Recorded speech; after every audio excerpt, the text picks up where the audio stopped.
Erik Robson presents the second of 5 portraits of an inner city, filmed in the East End of Glasgow.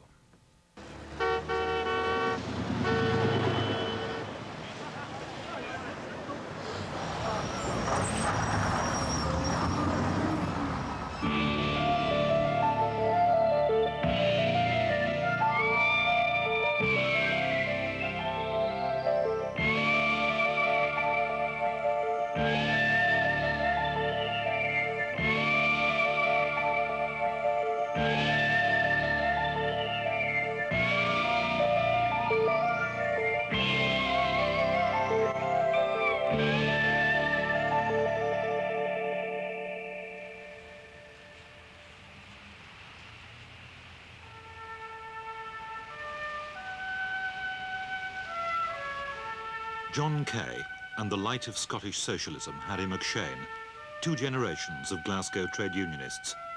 At a broken cemetery in the East End, they remember the men who led the uprising of the Calton Weavers in 1787, the city's first working-class martyrs. These men were shot after having marched from Calton up to the Mullen-Downer Bridge.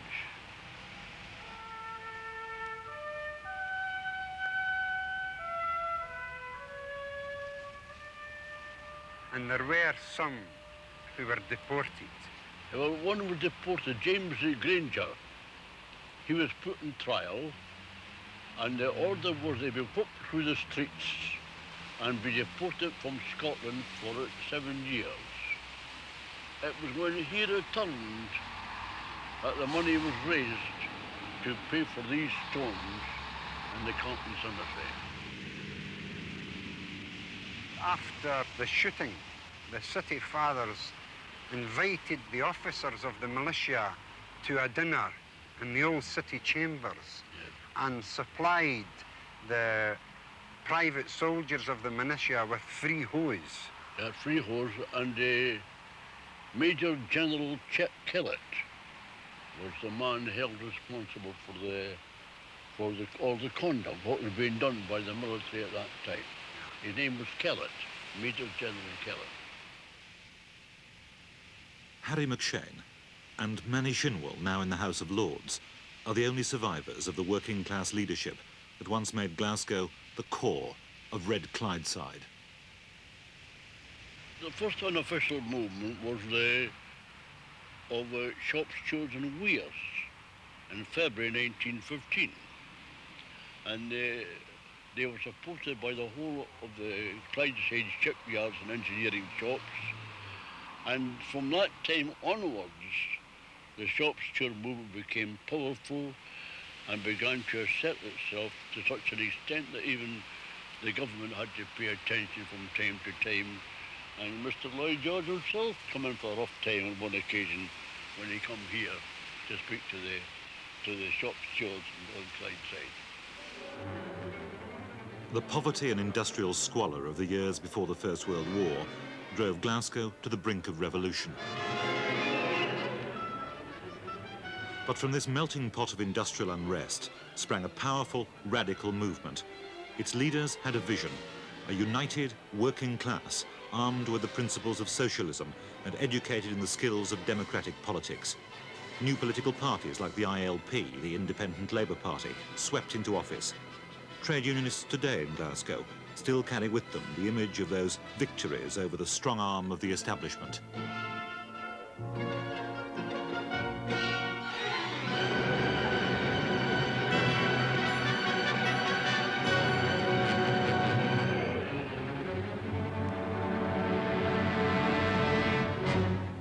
It's been the political backbone of East End shop stewards like John Kay.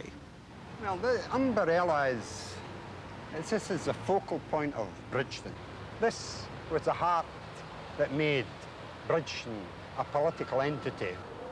This was reputed to have been given to the citizens of Bridgeton by a Rutherglen industrialist. I donated this here for some memorial to himself, but it's well known and believed that it was the only shelter he ever gave to workers. Within a stone's throw of this well-known monument, in London Road there, You had the Cooperative Party. You had the Conservative Party. In Dalmarnock Road, you had the Bridgeton branch of the Communist Party of Great Britain. Further down to the right, you had the Labour Party halls. If you go in the other direction, you had the very large halls of the Independent Labour Party. Further down, you had a little section called the Anarcho-Syndicalist Movement. These places had their youth groupings. The Young Communist League, the Young Conservatives, the Labour League of Youth. But they weren't just political meeting places. Oh, no, for by the political education of a very revolutionary nature, they also consisted of the social side, where they had weddings, funerals, socials. So it was politics in practice, comradeship in practice. Over the years, blood-red Clydeside faded. What remains is the pallor of token demonstrations against government policy. You carry the banner. To work for a living, to stand up and be counted as a person that works for his living and doesn't live off of some social security handouts. People want that. Men must have pride in their manhood. And we vote for their support when it comes to the real crunch to the steel workers. Thank you. Sometimes people feel good comes from sacrifice, but that's been going on for quite a time, and the suffering is worse, particularly in Scotland.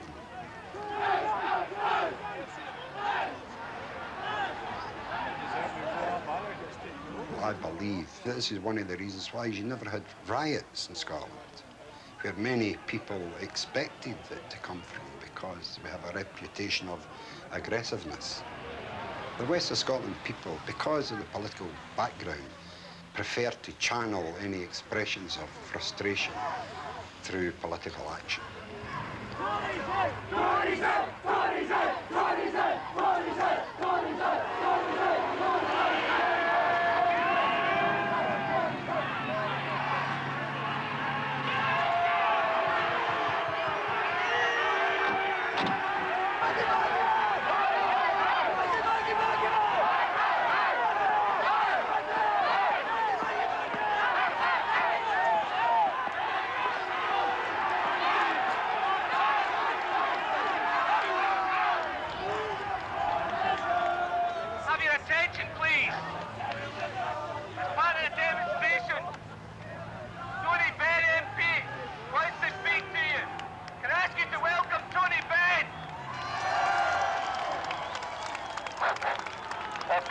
Sisters, I've come up to give support to all those who are facing ruin as a result of the policy of the present government.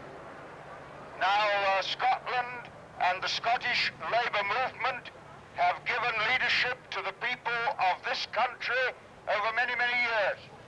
It was the ILP first founded in Scotland, and Keir Hardie and the Clydesiders who put a lot of fight and leadership into the labour movement in our country as a whole.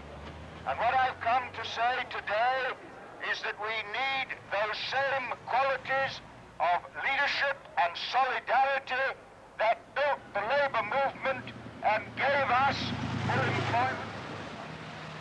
Building ships in Clydeside 200 years ago, when the French were farmers, were brewing beer, and the Americans were cowboys, and some of them still are. Tony Benn and Glasgow's city fathers at least have in common a certain pride in past achievements.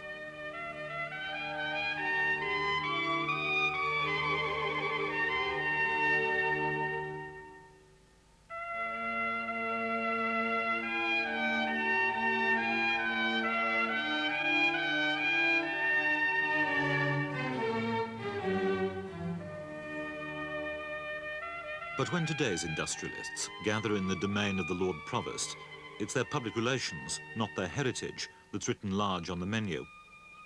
Images of radical Glasgow that have lingered across the years are an inconvenience to modern business.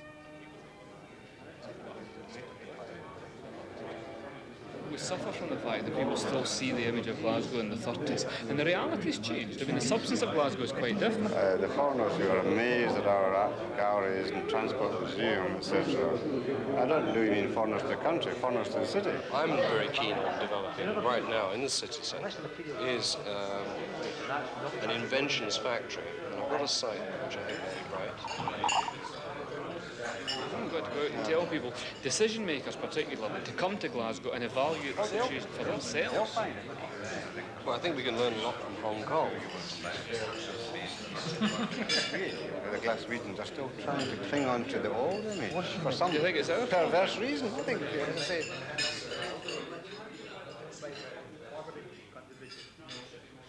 I must say that having moved into Glasgow a year ago, I'm 100% delighted with everything. I love Glasgow. What was your image of the city before you came here? To be honest with you, very poor. I suppose one had an image of the Gorbals, one had an image of urban violence and urban decay. You find, I frankly would say that when we asked about Glasgow, every bank in London said no. Right. Well, look, that I think is a major problem that Glasgow's got, its image. People associate Glasgow with Red Clydeside and bad industrial relations. Is that just... Is this just... No. All right. Okay. In fact, when our first ship came in, they did not unload and there was a total strike in the port. The port had to declare a lockout that day. And everything remained closed for 24 hours. Because the Transport General Workers Union would not come and unload the ship.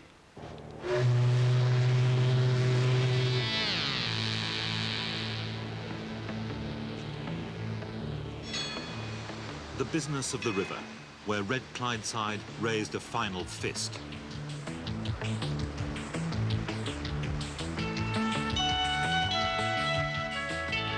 Just over a decade ago, Glaswegians taking the pleasure boat would talk of the romance of shipbuilding and the struggle to save it at UCS, Upper Clyde Shipbuilders. It was a long struggle that failed. Bernie Grant works in the one yard that was saved, on that piece of riverbank where they've built ships for 120 years, at Govan. That's Govan Shipbuilders. Repairs as well, that one? That'll be maybe waiting to get into Govan Dry Dock for a few repairs on it. Is that the ship you can see in the stocks just now? That's contract 259.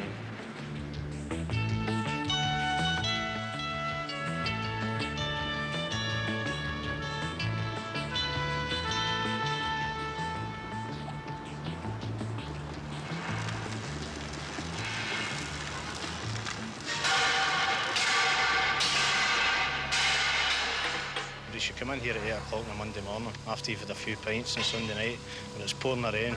You would see if it was romantic or not. I think quite a lot of the Red Clydeside brigade have disappeared, but the older guys still talk about it, what happened years ago. I don't think I would have liked to have worked in here years ago. I think the conditions these days have improved quite a lot. The worry's always there that the place will shut down, but I think maybe for the next 2 years it's secure. But beyond that, I don't think anybody can tell.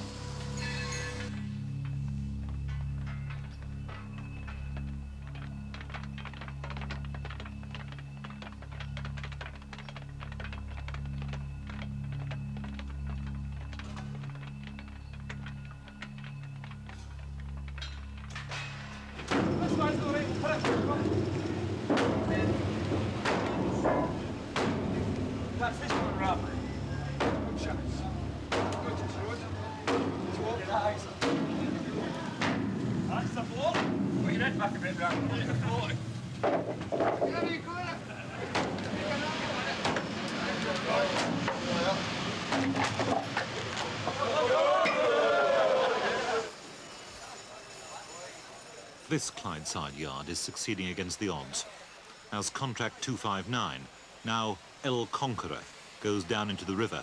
There'll still be 2 years of work on the order books at Govan.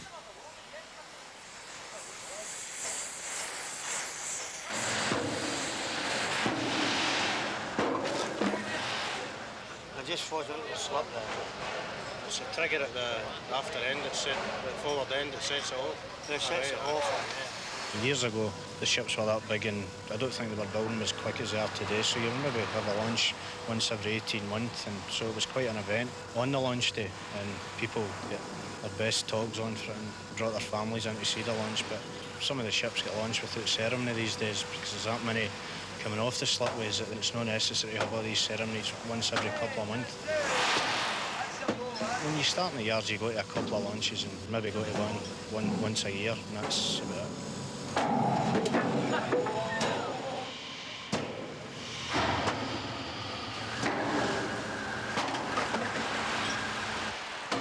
Right, son. There she goes. It's just like a production line in here. There's units coming out the shed, onto the slipways and into the river, and that's it. What's the triggers of it? Yeah. Well, it's long things like that. A great time to see the launch, yeah. That'll keep us in another job for a few months. Few months,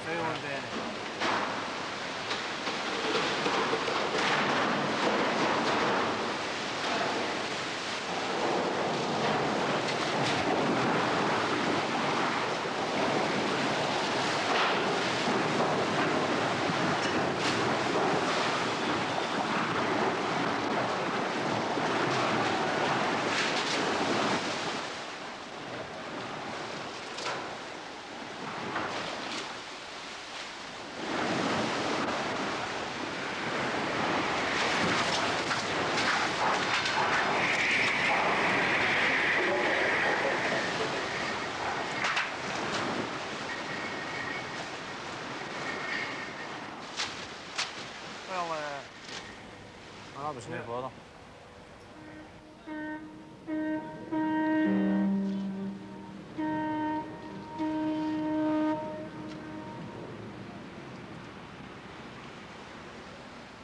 But the price of keeping the privilege of launch days on the Clyde has been enormous.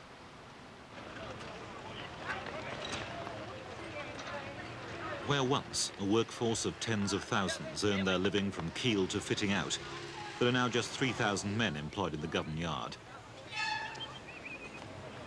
The story is much the same in the city's East End. It once echoed with the daily life of a score of major factories. Anderson Strathclyde, with a workforce of 650, is now the biggest employer left in Bridgeton. This factory, where John Kay is convener, is under threat too. Unions and management are together fighting a takeover bid from South Africa. How did the meeting go up the stairs? The meeting of the directors is still in progress, and we're waiting to see exactly what their position is. All right, I'll see you short. Multinationals put the fear of death in you when you see the way they have behaved. Company taking over loses its identity with the locality. Decisions are made well outside Scotland. Then you see the demise, and that's what's happened to all the industry in the Bridgeton area. 20 years ago, within striking distance of our factory, you could contact 22 conveners. You had weaving, leather curing, tanning, tailoring, and heavy concentration of engineering.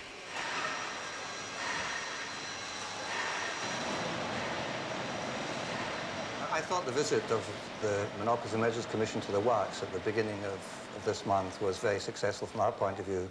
I thought they were impressed with the quality of our people, and I certainly think they were impressed with the quality of our machines. The arguments of Monty Finiston's board and John Kay's union did impress the Commission, but not the government. Suddenly, the fate of this factory in Glasgow's East End was on the front pages. The Department of Trade ignored the advice of their own Monopolies Commission and said the takeover should go ahead. Hopes here had been raised for a while, then dashed. The management and unions were to fight on, but with the government now against them, they feared that they were that much closer to having their independence and success as mining engineers destroyed. Trade unionists here have seen the steady slide to closure happen too many times before, when the control and decisions were taken away from Glasgow.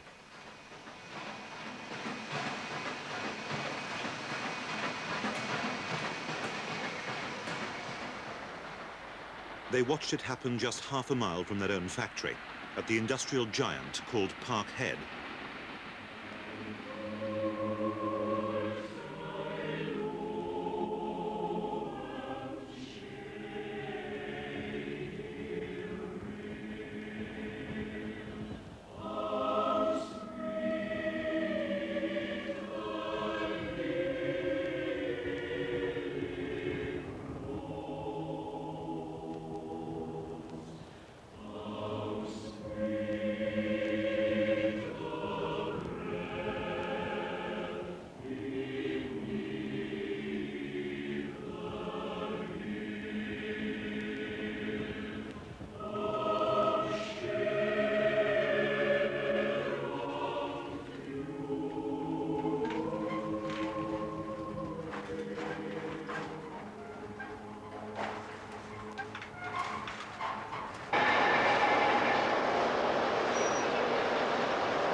The Parkhead Forge of William Beardmore was once Britain's forge of empire. 42,000 men worked here, making everything from battleships to taxi cabs.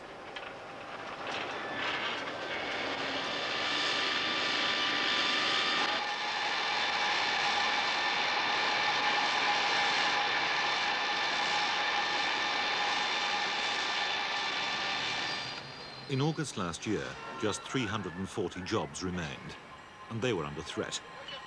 There was a plan to close Parkhead as part of a deal with the British Steel Corporation to save its Sheffield parent company. Another generation of Glasgow trade unionists then found themselves fighting for the livelihood of the East End. Among them, convener Joe Kearney. I think if you went out to the street and stopped 10 people out in that street, the first 10 people you met, they would either have a brother or a cousin or a mother or a father or something that worked within these walls. How many of your family are associated with Parkhead Forge now? Well, they're my father, my brother, an uncle, cousin, brother-in-law and myself within the works at the moment. There was men in here maybe the best part of 50 years. Now, I was only a young fella when I started in here. But I can always mind you, well, when I was in here, it's a lot of hard work. The furnaces was a lot hard work. You're cutting all day, sweat's pouring at you 8 hours a day. Now, I can always mind an old chap saying to me, talking about, you love the work. That was all he spoke about, was the work, Parkhead Forge. Well, at that time, there was quite a lot of chaps would chuck this job and come back, and then chuck it again, and then come back. And this old chap used to say to them, he used to go to the gaffer and he used to say to the gaffer, don't let them back, shoot them, because they're only making a mug of this for them. That's true. Is that right, Jimmy? Aye. Shoot them, don't let them back in this for them. And he thought the world of this factory. In the Parkhead Employment Exchange, there are about 15,000 people registered at the moment, with 138 jobs available, which puts a ratio of roughly 100 to 1. So that's your chances. And I wouldn't put any money on a 100 to 1 shot. No.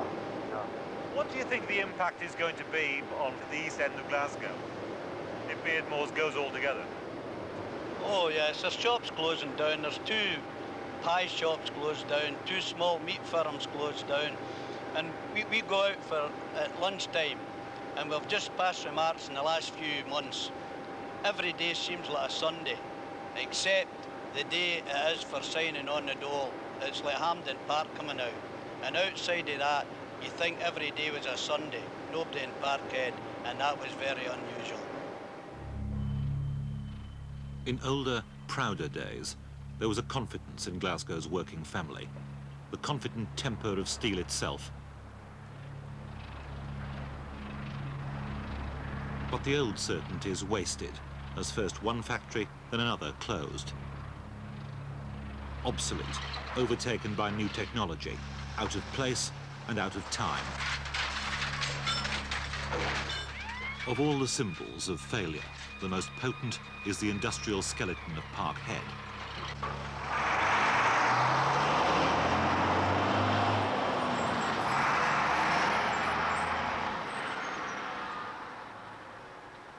Its old offices have been converted into the employment exchange, a euphemism to raise a rare smile from men tramping the road to redundancy. It's been a tragedy, Of course, redundancy payment has been a two-edged sword. It was meant originally for good reasons. Now it seems to be the fool's gold, and in many activists' opinions, the 30 pieces of silver, because it ain't their job. But the fight is at a low. It's at a low ebb. Certainly, we'll never be able to draw in the battalions, the organised trade unionists within this area, with their shop committee, their trade union organisation, their branch in the area. That, in many ways, has disappeared. One of the obvious reasons is the social structure of Old Bridgeton has disappeared completely. And to build that social structure, it takes time, which the Old Bridgeton had plenty of. People have been dispersed to all the different areas. It'll take time to build up the social structure. John Kay and tens of thousands like him had been moved out of the East End. Some happily turned their backs on the slums. Others had to be forced to leave.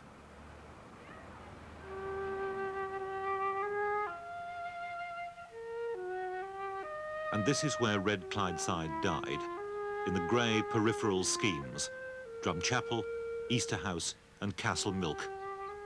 The middle class prefer their schemes to be called estates, but if you're a council dweller, it's a scheme.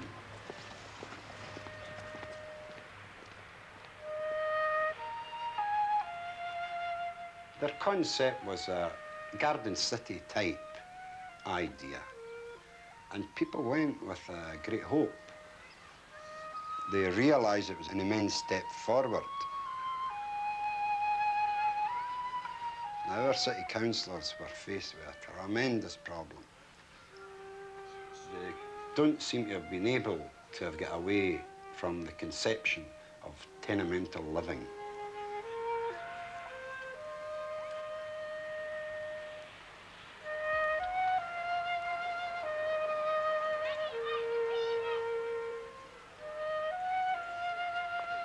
We found of approximately 50,000 of a population in Castlemilk. Now that's an equivalent to Greenock, Perth, Stirling, but we have none of the facilities that make a community.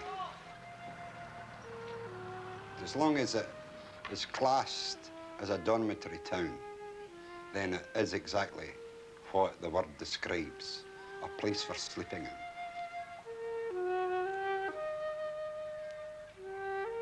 While Clydesiders slept, the fight went out of them.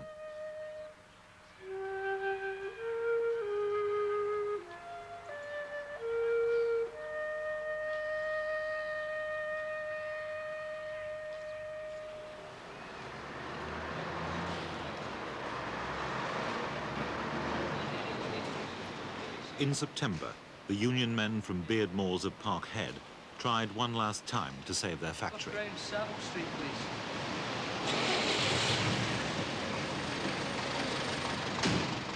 Joe Kearney went to Sheffield to drum up support from shop stewards at the firm's headquarters. He found the parent company had problems of its own.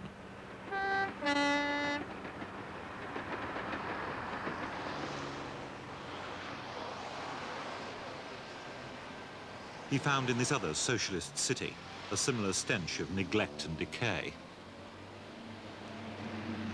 What about the situation in Beardmores? Surely they're not going to leave it to the lads down here to put up a fight. They've got to take a decision themselves. The position is they've announced a total closure of Beardmores, which, through thick and thin, has somehow always managed to scrape through in some capacity. And what we'll be asking the Minister is keep that presence there. Maybe be on short-time working.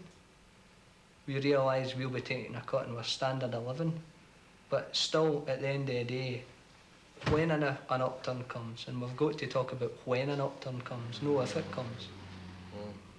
Well, you know, the guesswork of when an upturn comes and when it don't come, we've been doing that now since 1970s, haven't we, during that particular period of time. What I see here is a glimmer of hope, just a door lying ajar, and we've got to go and see what's on the other end of that. I hope to God that they take up the cudgel and fight for the jobs. Probably the Parkhead workforce have been preconditioned into this day coming because it has been a struggle since 1975. I think you accept that. How many did Beardmores employ originally? 40, 46,000. 42 bloody thousand people. And here we are, struggling to employ 400. Yeah. God, where are we going?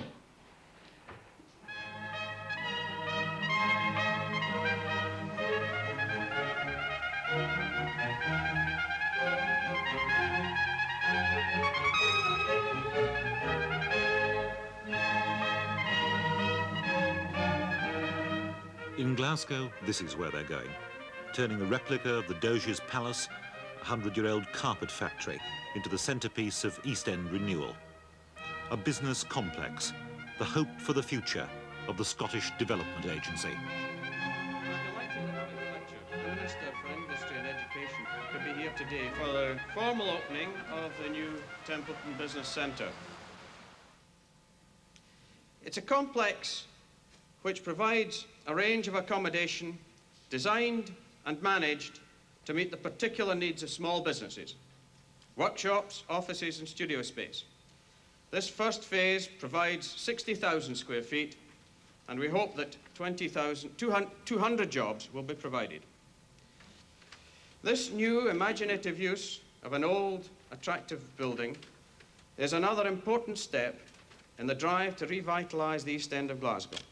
All the new industries which come into Scotland are very welcome, but we in the agency recognise very clearly how important our old established industries are in maintaining existing levels of employment.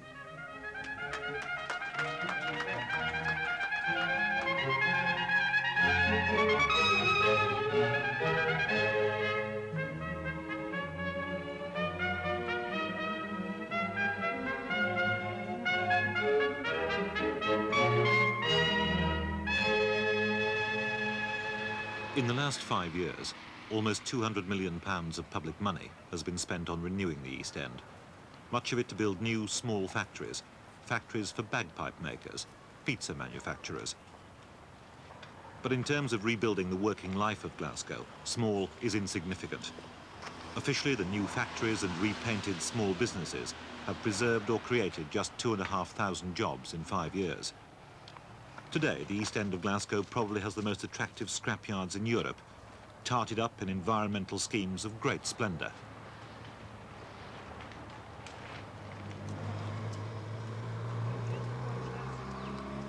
But once, Beardmores of Parkhead Forge alone employed 42,000 people.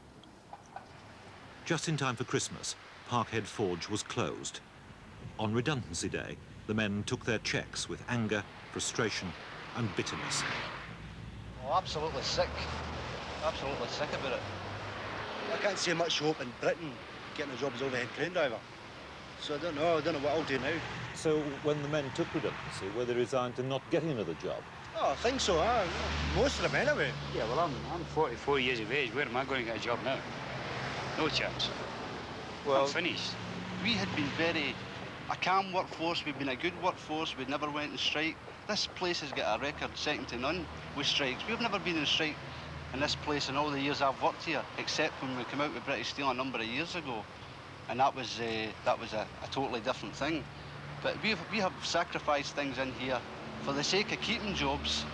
Terry Scally, the convener in here, has made sacrifices. We've done away with jobs. We've had redundancies every now and again. We've went from 2 shifts to 3 shifts and vice versa. We've done everything possible to keep the jobs here. And at the end of the day, we've got a kick in the teeth.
That's it. Even coming in the place, that's what I was remarking to Terry there.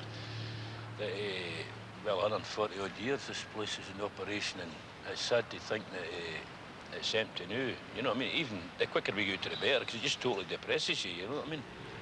There's people left here in this department a fortnight ago, and it was like a dynasty. People whose grandfathers, their fathers, I can name them, Stevensons, Downies, and right through. Maybe employed here, if the place is up 140 odd years, their grandfather was the original because they stayed in the East End of Glasgow. Eh? And the effect that it's going to have in this area outside, it'll take years and years and years for something to come in and replace the effect that this place had outside. But also, I mean, the men here, they're not walking out with their £18,000 and their £20,000. So it's not a question of the men taking the money and running. It's just that the men have recognised that they just had nothing else for it but take it. And if you were to go around the workforce and say, look, do you think you sold your job? They'd say, well, there's the money, can you get me a job? And I'll buy one. Because almost to a man in here, the men wanted to work in the company. It was a company that didn't want them. The inheritors of Red Clydeside, the last of Parkhead's strain of working men, could do nothing but stand by while the best of their machines was packed up to be sent to Sheffield.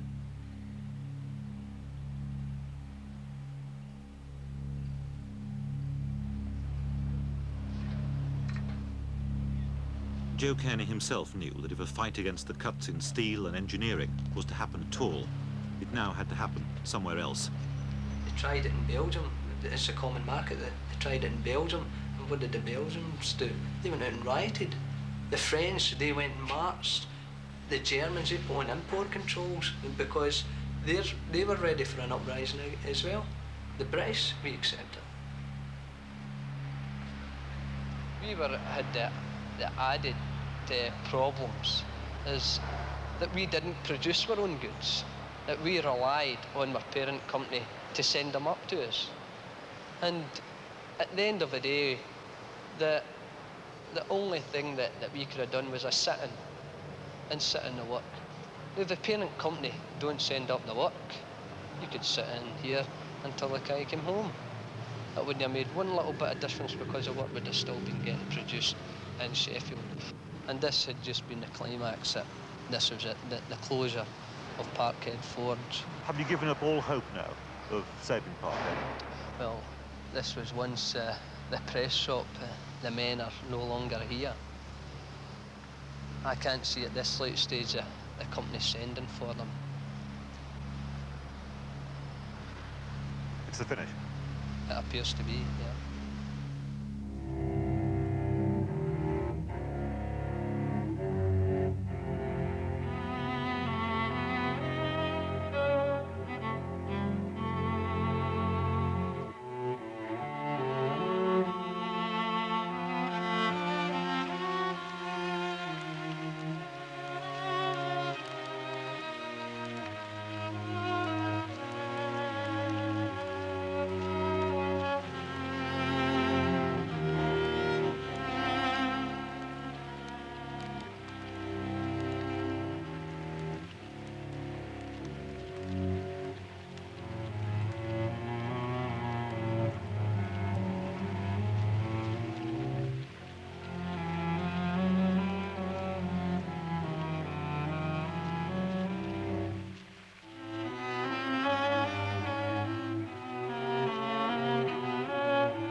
Last week, John Kay and his workmates lost their fight. The company where they work, Anderson Strathclyde, was finally taken over by Charter Consolidated. And workers at Govan Shipbuilders have just been warned of 1,100 further redundancies, half of the workforce, unless orders pick up or the government intervenes. Next week's Portrait of an Inner City looks at the toughest housing scheme in Glasgow's East End, Barrowfields, a divided territory fought over by two gangs. That's next Sunday at the later time of 9:30. Tomorrow.